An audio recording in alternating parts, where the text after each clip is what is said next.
Mesmo quem não acompanha muito a política, com certeza já ouviu falar em algum momento do PL 2630, projeto de lei apelidado de Projeto de Lei das Fake News.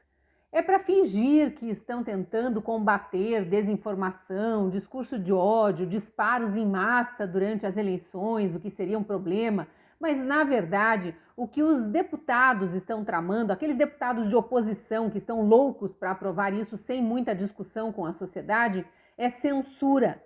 Querem estabelecer um conselho, uma espécie de ministério da verdade formado, sabe-se lá por quem, né? Provavelmente os checadores que só checam o que querem, e esse conselho vai definir o que as pessoas podem ou não dizer nas redes sociais, vai ficar monitorando. As próprias redes sociais já fazem uma espécie de censura que vem causando muita discussão, muito questionamento, porque, de novo, só censuram uma parte da sociedade, aqueles que eles acham que estão falando demais. É importante que todos estejam atentos a esse assunto. Quase votaram essa semana no Congresso o regime de urgência, para votar isso aí sem muita discussão, de forma assoberbada, sem que a gente pudesse acompanhar. Agora, como não passou o regime de urgência, isso vai ser discutido em comissões e podemos estar mais atentos. Mas é perigoso, pode vir a ser o início da censura, e a censura é sempre o começo da implantação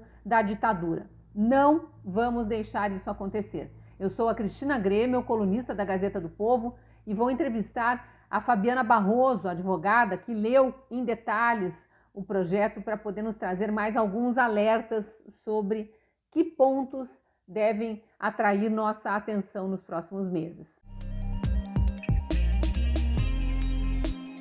Eu estou aqui, então, com a Fabiana Barroso, que é advogada, né, formada em Direito, tem bastante conhecimento jurídico, comentarista de política e de vários temas do conservadorismo, especialmente. Muito obrigada, Fabiana, por aceitar esse convite para falar aqui com os leitores e espectadores da Gazeta do Povo.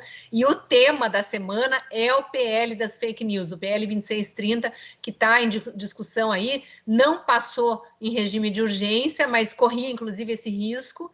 E eu quero a tua opinião. Primeiro, vamos focar nisso. É caso para se discutir em regime de urgência? Obrigada pela oportunidade e também obrigada aí pelo pessoal da Gazeta do Povo.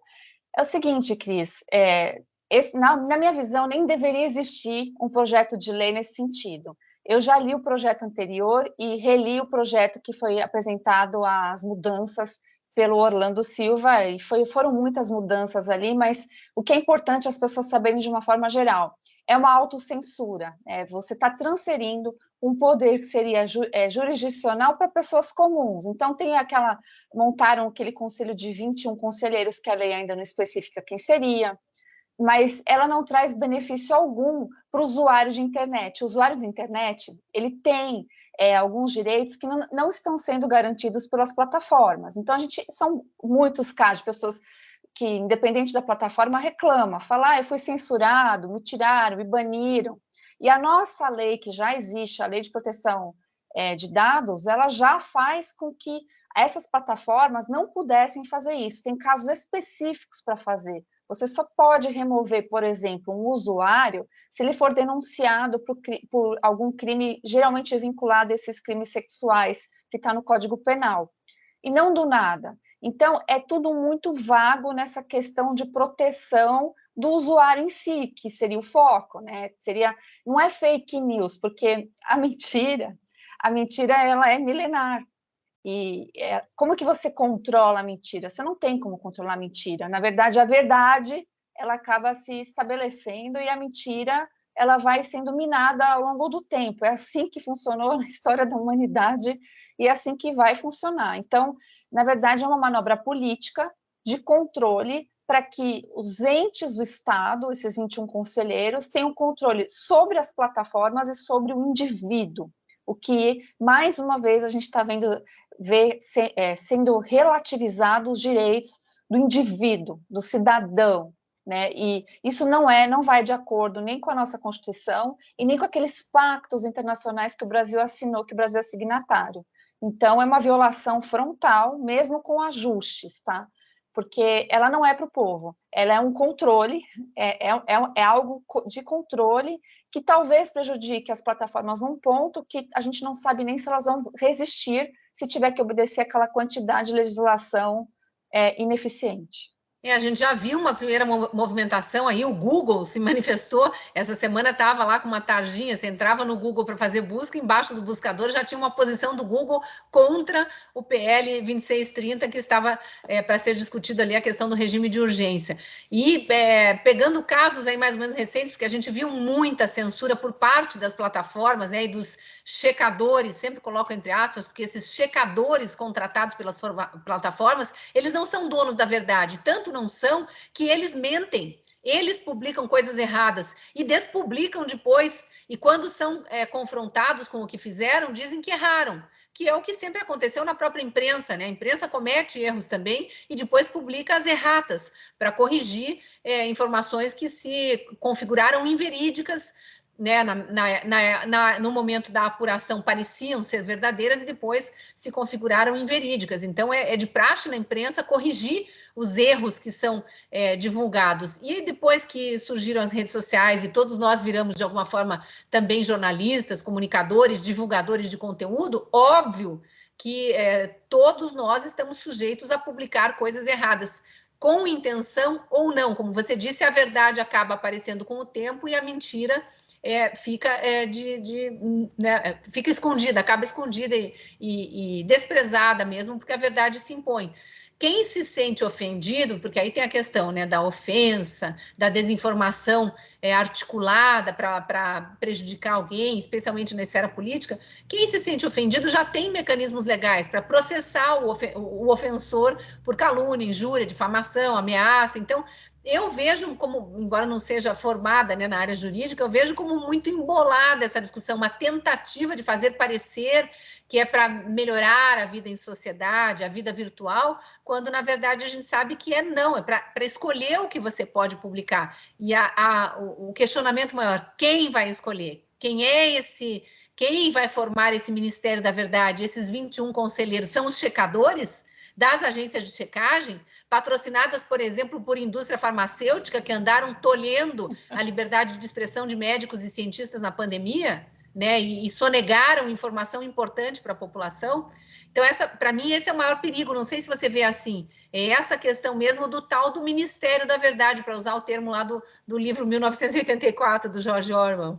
Mas está bem em 1984, mesmo com as alterações de lei, tá? Tem uma reclamação constante que é importante. Eu conversei com bastante gente da área de tecnologia da informação, até para saber, né, como que eles também viam esse PL, e são unânimes em dizer que não tem nem como. Muitas coisas que são colocadas ali, tecnicamente, são impossíveis. Tem coisas positivas, que eu acho que realmente as plataformas deveriam melhorar a área de compliance deles, e que a própria lei, como eu falei, de proteção, a LGPD, ela já pede isso, que seria que as regras elas sejam claras para o usuário. Se você viola alguma coisa, você às vezes não sabe, você não tem um canal de contato direto com essas plataformas para perguntar. Tem aquelas perguntas e respostas frequentes, e isso eles poderiam realmente fazer, estreitar isso para benefício do usuário, mas isso não é desculpa, mais uma vez, para essa lei. Então, ele aponta isso para falando, olha, é para o seu bem, essa parte, para o seu bem, porque realmente falta. Mas, junto com ela, vem um grande pacotaço aí de medidas desses 21 conselheiros, isso é só um exemplo, tem outras coisas na lei, que, na verdade, é para controle. Eles querem controlar, eles querem regular a mídia. A mídia é essa mídia alternativa, essas vozes. E a internet tem, por princípio, ser informação descentralizada. Então, eles estão querendo centralizar algo que é impossível. É impossível você querer bloquear isso, porque se acha caminhos para que as pessoas conversem. As pessoas estão cada vez mais habituadas a falar em rede social e procurar até também opiniões alternativas. Isso é muito comum. E você vai achar... bem como você falou, inclusive para a legislação eleitoral, que também lá está escrito, nós somos o único país aí que tem tribunal eleitoral. Então, já temos uma estrutura todinha para punição, o TRE, né, os regionais também, para você falar isso. E uma das coisas que esse PL, mesmo as correções, ele está violando frontalmente, que me preocupa, principalmente aos jornalistas, é a questão do sigilo de fonte, porque eles também relativizam isso. você vai ser obrigado a dizer da onde veio aquela fonte. E você, como jornalista, sabe muito bem que é uma questão de sobrevivência.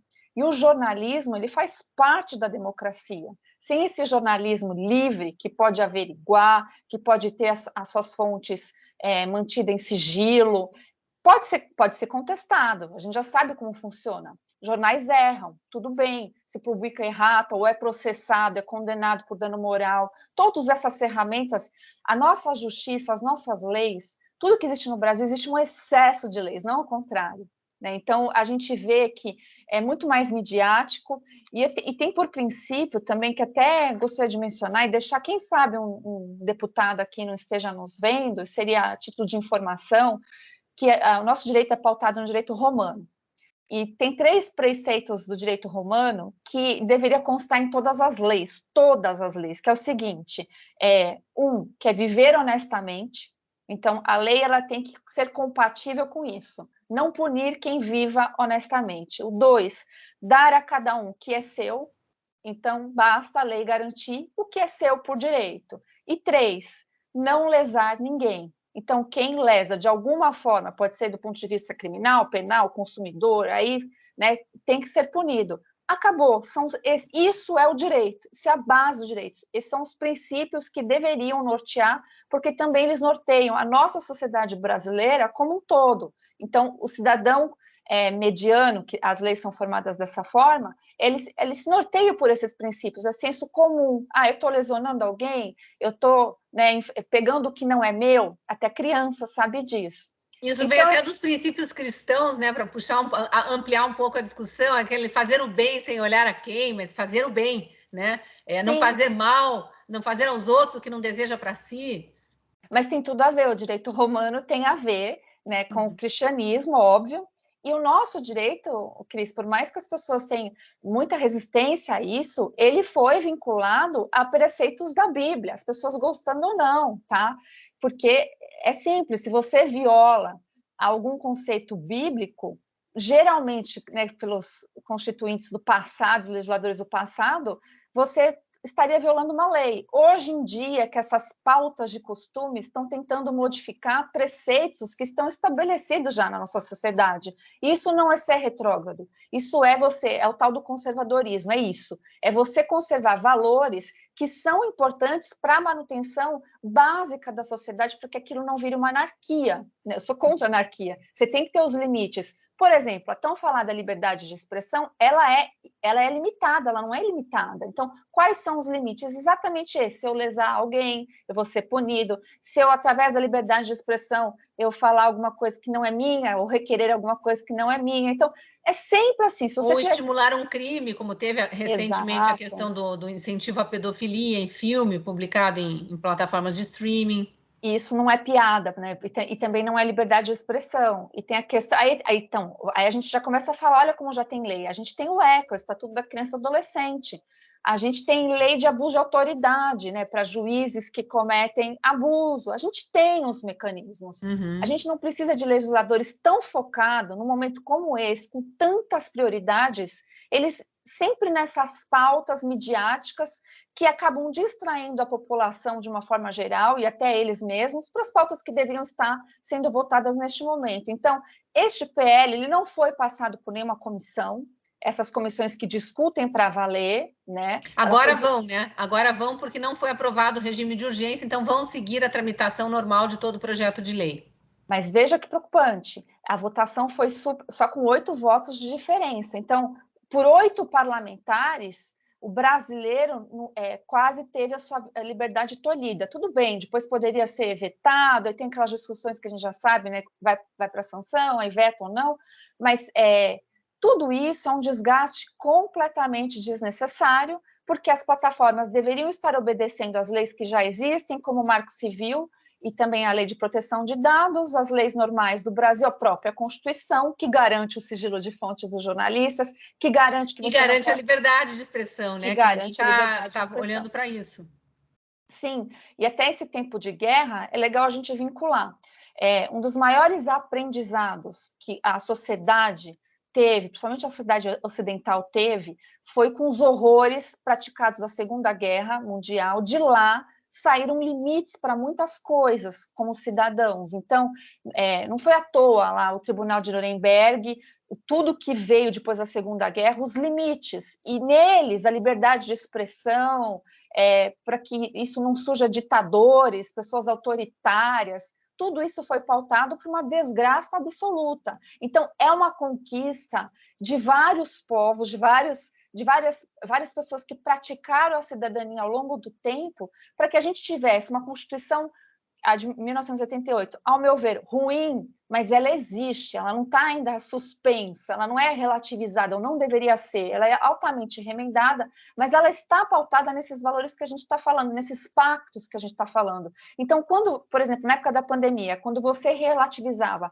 o seu direito também a sigilo médico, você estava, no fim, indo lá contrário àqueles direitos estabelecidos após a Segunda Guerra Mundial, que teve horrores praticados nisso. Então, as pessoas não entendem que a gente não está falando batendo aqui na ponta por um motivo, na verdade, está batendo na ponta porque a construção inteirinha de uma sociedade, dos nossos avós, dos nossos bisavós, de gente que viveu, suou, para que o certo, o bom, o justo fosse criado. E aí, quando se estabelece isso, vem pessoas que não têm instrumentalidade legal para isso, como é no caso das Big Techs, né? São pessoas com muito poder, grupos de pessoas com muito dinheiro, mas que, no fundo, se elas não quiserem respeitar isso, elas farão. Então, o Estado deveria estar, nesse momento, protegendo o cidadão, não o contrário, ficando preocupado que aquele cidadão normal, vai produzir ou retuitar, ou sei lá, eu estou falando aqui de tweet, mas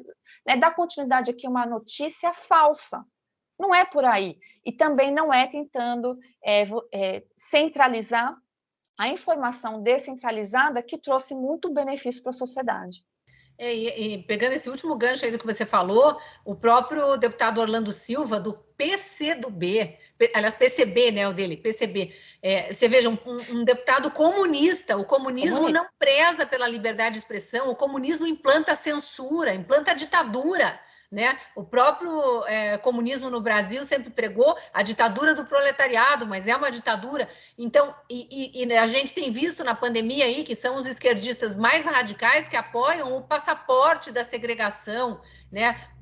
Que apoiam a divisão da sociedade, que o cidadão que não quis se vacinar ou que o que quis se tratar, que ele fique banido da sociedade porque ele é um pária, sei lá por quê, né? O Eles se organizam em denúncias. Para você, para o outro, né? Mas ele defendendo, inclusive, um corporativismo de imunidade parlamentar. Então, os parlamentares podem falar o quanto quiserem, a população é que não pode. Então, ele cita nas entrevistas dessa semana aí que a gente precisa mais ou menos escolher o que as pessoas vão dizer dos políticos. Não está aberto a críticas, tem que tolher a crítica como se a crítica fosse uma desinformação. A discussão já começa toda muito errada, né? E nesse ponto aí, o que ele faz? Aí ele usa o que deveria ser usado, que é o artigo 53 da Constituição Federal, que a imunidade parlamentar ela é taxativa, mas não valeu para o Daniel Silveira, né? Ali não valeu. Então, ela é relativizada, ela não pode. Quando é rol taxativo na lei, que a lei é fechada, que imunidade é isso, pronto, acabou, isso não cabe interpretação. Né, e foi interpretada conforme o prazer aí dos comunistas. Infelizmente, a gente tem essa classe muito forte na América Latina e no Brasil muito bem representada por esses que não querem largar o osso. Mas veja, quando ele fala isso, ele pratica uma coisa que também é protegida, sem ser essa parte na nossa Constituição, que é a discriminação de pessoas. Então, uma classe pode, a outra não. Isso não é objeto da nossa Constituição. A nossa Constituição ela tem vários princípios, ela é principiológica, lá o artigo 5º é imenso, está tudo quase lá no artigo 5º, e ela também não deixa que isso faça. Por quê? Você pode punir estes não. O que ficaria, imagina a loucura isso na prática. Peraí, deixa eu ver se isso aqui é um parlamentar, às vezes é um vereador de uma cidade pequenininha, né? O Brasil é constituído de várias cidades pequenininhas, então ia ser uma confusão assim, absurda, né? Então, voltando aqui, toda essa discussão, tudo isso que a gente vê os políticos fazerem, colocar em regime de urgência, né? Eu vi até a gente tentando defender o Arthur Lira nessa, para mim não tem como você defendê-lo, porque ele colocou, porque já sabia, não sabia, tanto que foi apertada a votação, ele teve reunião ali com pessoas, né, com os ministros, que que também está na lei de impeachment, que eles não poderiam fazer movimentos partidários. Ativismo, né? Político, que é o que mais tem feito ultimamente. Que já passou do ativismo, né? Isso já, ao meu ver, tem um livro excelente aí que chama Juristocracia, recomendo a leitura, o prefácio é da juíza Ludmilla, e recomendo porque em países, principalmente como o da América Latina, se estabelece um governo de controle através de juízes. Então, tem outros casos na América Latina, famosos até em relação a coisas criminais que juízes fizeram, e aquilo não é investigado. Teve casos bem recentes, e essa imposição, ela acaba, é ao contrário do que eles dizem, porque não tem nada a ver com o poder democrático, que esse sim vem pelo povo. Em Brasília, a Praça dos Três Poderes, o que fica no centro ali fisicamente é o Congresso Nacional, justamente porque entre os poderes, o doutor Ives Gander também vive falando isso, que na intenção dos constituintes, após o povo, o Congresso Nacional, entre os três poderes, o legislativo, ele é o mais importante, porque ele é a representatividade indireta do povo. Então, o povo, ele age assim. E aí tem o judiciário, que é representado pela cúpula do STF ali na Praça dos Três Poderes, o executivo que executa as leis. E eles deveriam funcionar em harmonia, mas eles podem se contrapor. Essa harmonia não significa que eles não podem ser conflitantes quando é para pôr a ordem estabelecida pelas leis. E a ausência disso que a gente vê. Então, na verdade, esses constituintes, esses legisladores, o pessoal do Congresso Nacional, que está debruçado num projeto desse, causando tantas discussões, debates entre pessoas comuns, gerando pânico, que as pessoas já imaginam, né, serem banidas mais ainda das redes sociais, de vez eles estarem em cima do que é importante para a sociedade brasileira, eles ficam desviando o foco. Não é, a gente teve o ano passado aquele circo armado da pandemia, e agora a gente vê esse em ano eleitoral. Então, não é à toa, existe uma motivação política, e essa motivação política está fazendo com que os nossos direitos individuais e as nossas garantias fundamentais já garantidas, a gente não precisa conquistar, ela já está estabelecida em lei, ela seja menosprezada, né? Então, isso é muito preocupante com os rumos que o Brasil está indo em relação à juristocracia. Por isso que temos que continuar falando e falando muito enquanto o Congresso estiver com essa intenção de estabelecer censura no Brasil e censura apenas para uma parte da população nas redes sociais, tolhendo o nosso direito de livre expressão do pensamento, né? Fabiana, muito obrigada por essa conversa, acho que trouxe uns pontos bem interessantes para a gente refletir. Agora fica aqui para o assinante, para o leitor da Gazeta do Povo, para o telespectador, divulgar ao máximo essas ideias, conversar nos seus círculos de amizade, nas suas redes sociais, para alertar mais gente, que não é um projeto legalzinho que eles estão querendo aprovar aí para melhoria das conversas virtuais entre as pessoas. Não tem nada disso, é controle mesmo. Isso aí. Obrigada, Cris. Obrigada, pessoal da Gazeta do Povo. E muito obrigada aí pela gentileza. Obrigada. Agradeço também a você que assistiu até aqui, especialmente se você é assinante da Gazeta do Povo, porque são os assinantes que patrocinam a produção de conteúdos como esse. Caso você ainda não seja nosso assinante e goste dos conteúdos que a Gazeta do Povo disponibiliza, me segue nas redes sociais, eu te convido a entrar para a nossa comunidade e também ajudar a patrocinar esse jornalismo único no Brasil, pautado em convicções conservadoras, que são as mesmas da maioria dos brasileiros. Para ter acesso a uma promoção, aponte a câmera do celular para o QR Code da tela ou clique no link na descrição do vídeo. Sendo nosso assinante, você tem acesso a toda a cobertura jornalística e com exclusividade a artigos, vídeos e podcasts produzidos por mais de 40 colunistas. Eu sou um deles e te espero lá na Gazeta.